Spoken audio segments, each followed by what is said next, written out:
Hello students, welcome to today's lecture on artificial neural networks. Today we'll have a brief discussion about how artificial neurons are inspired from biological neurons. We'll see the structure of biological neurons and also how the structure of artificial neurons are defined with the inspiration from biological neurons. So what is a biological neuron? A biological neuron is the basic functional unit of the brain and nervous system which will generate electrical signals that are also called as action potentials, which allows them to quickly transmit the information from one place to another place within the human body. Right? All the neurons will have three basic functions that are used for transmitting signals from one place to another place. These functions are listed over here. The first function is receive signals from outside. The second function is process the incoming signals and determine whether or not the information should be passed along to other parts of the human body. And the third function is communicate signals to target cells, which might be other neurons or muscles or glands or whatever it is for which the information is intended for. Right? So the three functions, the three functionalities of a biological neuron are receive signals from external world, process that incoming signal and decide whether the information should be passed on. And the third function is communicate. If at all that neuron should be fired, then communicate that signal to target cells within the human body. So these are the functionalities of biological neuron. And this is the structure of biological neuron. It basically contains four important parts: dendrite, cell body, action, and a special structure called as synapse. These parts here, like parts, are responsible for receiving inputs from outside world, and the cell body contains a nucleus which is responsible for processing the information received through these dendrites, and axon acts as this is called as axon. This acts as a transmission line to forward the corresponding signal mm, to the other neurons connected to the axon terminals. These are all called as axon terminals, which are connected with other neurons dendrites through the synapse. These dots are called the synapses that acts as a connection between this neuron and the next neuron. Okay, so this is the basic structure of biological neuron. Here is a small explanation about all these parts. Dendrites are responsible for getting incoming signals from outside. Soma is the cell body responsible for processing of input signals and deciding whether a neuron should fire an output signal or not. And axon is responsible for getting processed signals from neuron to relevant cells which are connected to the neuron. Synapse is the connection between an axon terminal and other neuron dendrites. Okay, so these are the main parts of any biological neuron.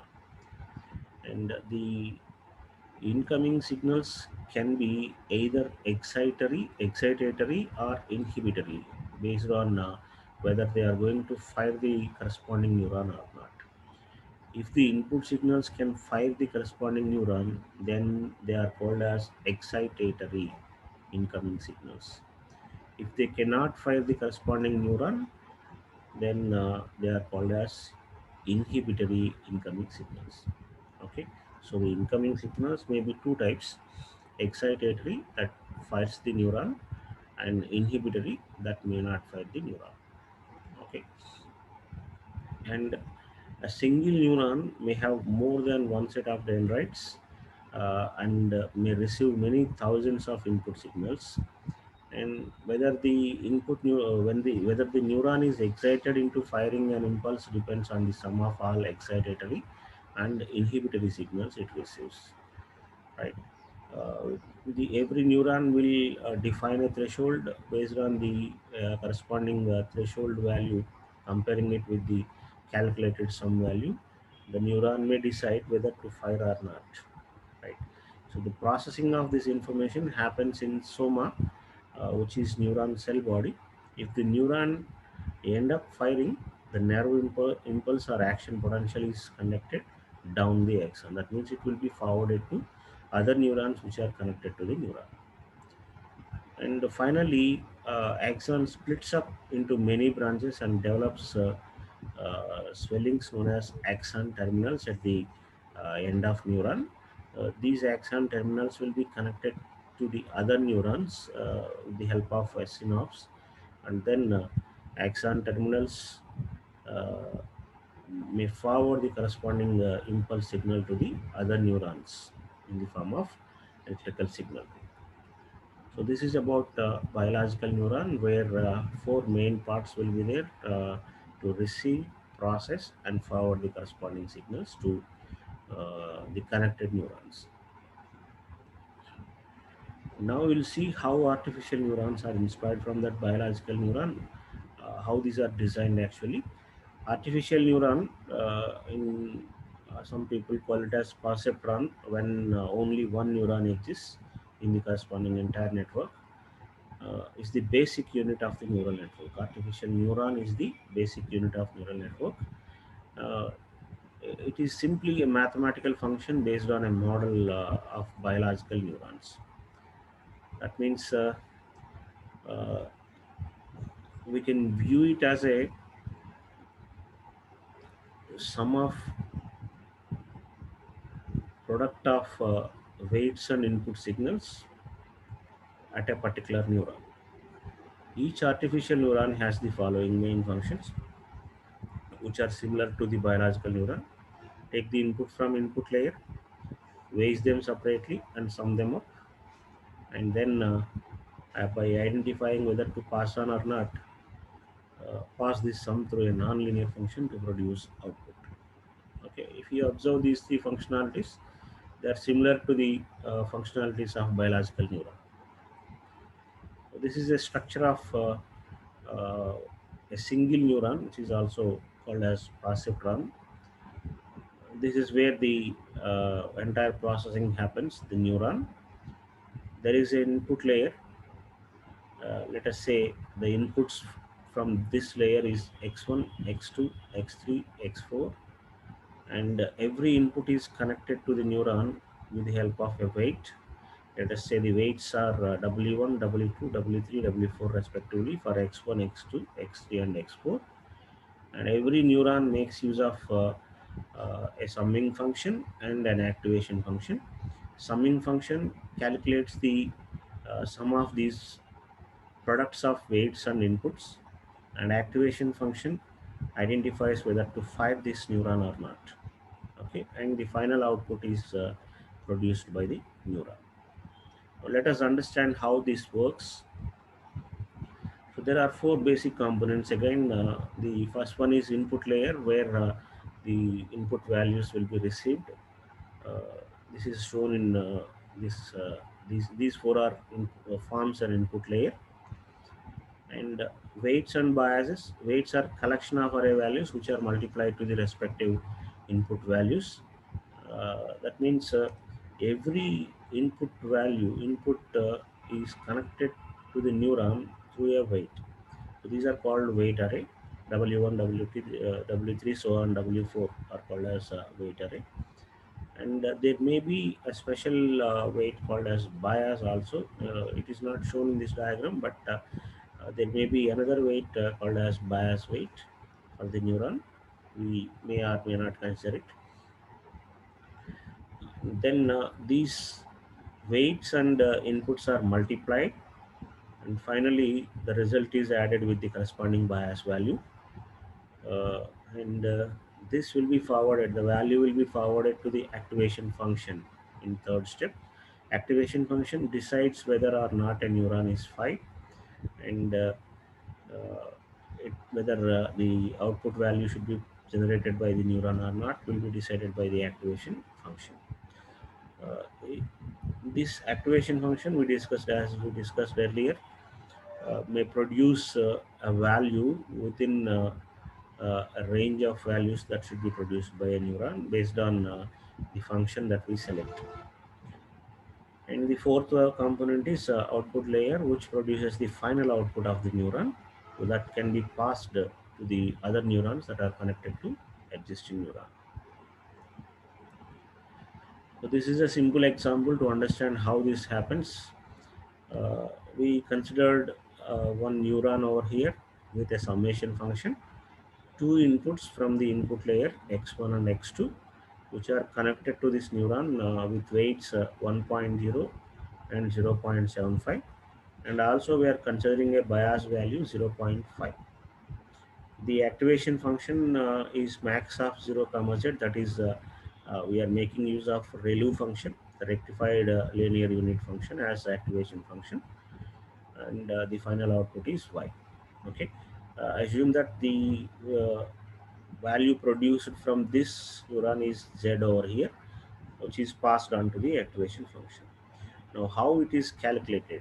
This sum is calculated using the formula w1 into x1 plus w2 into x2 plus p. So that means multiply these two, x1 into w1 plus x2 into w2 plus the bias value. This will produce the value, the sum value c. Okay, by performing the calculations we get the answer 2.2. Okay, so the value produced from this function, summation function, is 2.2. Let us call it as z or c, whatever it is. Okay, now it is forwarded to the activation function. Activation function is a rectified linear unit that we considered. It will be decided if that combination value, that is c value, is less than 0, then the output from the activation function is going to be 0. If that c value is greater than or equals to 0, then the activation function will produce a value which is same as c. Okay, so in our case the value produced is 2.2, which falls into this category, that is c is greater than or equals to 0, because we got 2.2. Therefore the output from the activation function is also going to be the same c value, that is 2.2. Okay, and that 2.2 is forwarded as output value from the neuron, that is the y value from this uh, neuron is going to be 2.2 for our example. Okay, I hope you understood. And you might be confused that how you got these values 0.8, 1.2, 1.0, 0.75, 0.5, how these values are produced. Input values will be identified from the corresponding problem that we are considering, and bias value will be taken as a random value, and these weights we need to calculate, and final values of these weights uh, should should convert our model in such a way that for a given set of inputs, the output that is produced by a neuron should be an expected value. That means we are going to calculate or identify these weights with the help of algorithms called as training algorithms or uh, learning algorithms, which we see in our second unit. Okay, so the task of training our neural network makes use of an algorithm. That algorithm will identify these weights. Okay, so don't bother about these weights, how we have identified. We'll see the algorithms in the second unit, right? These values will be given, bias value will be identified based on the corresponding problem we are solving. So this is a simple example of a neuron. What you need to understand is an artificial neuron is nothing but a mathematical function that calculates a value and forwards it to the other neurons. That is what you need to understand. And this is the final summary of similarities between biological neuron and artificial neuron. In biological neuron, dendrites are responsible for receiving the inputs from external world. Therefore, artificial neuron uses that input signals as input layer. In biological neuron, soma is responsible for processing the inputs, and in artificial neuron, we consider the node as uh, the processing place in artificial neuron. So the node is nothing but the mathematical function that calculates the value to be forwarded to other neurons. And axon is the transmission signal that transfers the corresponding processed value to other neurons. And this is the output layer in artificial neuron that acts as axon that will be forwarded to other neurons. And finally, synapse is the special structure that acts as connection between one neuron and another neuron. That means it is placed between the axon terminals and dendrites of other neurons. Exactly the same purpose is served by these interconnections between neurons that will have some weights as we see it in the diagram. So these are synapses that connect between the axons and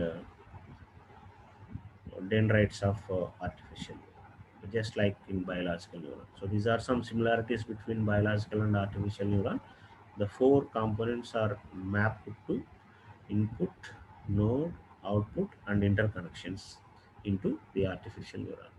Okay, so that's all for today. It's a simple topic that you should be uh, you should prepare this topic for your examination point of view, right? So in our first unit, the three important topics that as per the syllabus, the three important topics is comparison between biological neurons and artificial neurons, and model of artificial neural network, activation functions, and uh, network architectures, ANN architectures. So the syllabus from first unit is completed with this video. Uh, the order of viewing these videos should be, this should be the first video as this is the first topic of our syllabus, and the second video is activation functions, and the third video is model of neuron and architectures. Okay, so view it in that way. uh, in our next class we will be starting the second unit, the training algorithms, by starting with some mathematical introductions. Okay, so that's all for today. Thank you all for patient listening.